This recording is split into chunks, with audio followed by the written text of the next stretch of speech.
ঢাকায় আজ আবহাওয়া থাকতে পারে কিছুটা স্বস্তিদায়ক ও শুষ্ক, তবে মেঘলা আকাশের সঙ্গে বৃষ্টির সম্ভাবনাও একেবারে উড়িয়ে দেওয়া যাচ্ছে না। রাজধানী ঢাকা ও আশেপাশের এলাকায় আজকের আবহাওয়া থাকতে পারে প্রধানত শুষ্ক, তবে আকাশে দেখা যেতে পারে আংশিক মেঘের আনাগোনা। সেই সঙ্গে দিনের তাপমাত্রা সামান্য কমতে পারে বলেও জানিয়েছে আবহাওয়া অধিদপ্তর।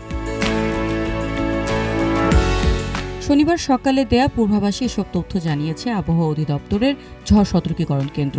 বিজ্ঞপ্তি অনুযায়ী দক্ষিণ অথবা দক্ষিণ পূর্ব দিক থেকে ঘন্টায় ৮ থেকে ১২ কিলোমিটার বেগে বাতাস প্রবাহিত হওয়ার সম্ভাবনা রয়েছে।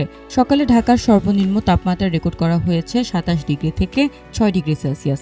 এ সময় বাতাসে আপেক্ষিক আর্দ্রতার পরিমাণ ছিল ৯৭%।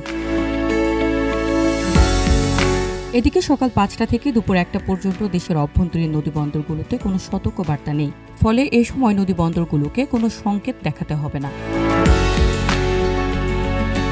তবে দেশের অন্যান্য অঞ্চলে বৃষ্টির সম্ভাবনা রয়েছে। শুক্রবারের পূর্বাভাস অনুযায়ী রংপুর, ময়মনসিংহ, চট্টগ্রাম ও সিলেট বিভাগের অনেক জায়গায় এবং রাজশাহী, খুলনা ও বরিশাল বিভাগের কিছু এলাকায় দমকা হাওয়াসহ হালকা ও মাঝারি বৃষ্টি কিংবা বজ্রসহ বৃষ্টির আভাস দেওয়া হয়েছে। কোথাও কোথাও হতে পারে মাঝারি থেকে ভারী বর্ষণও। News desk, green TV digital.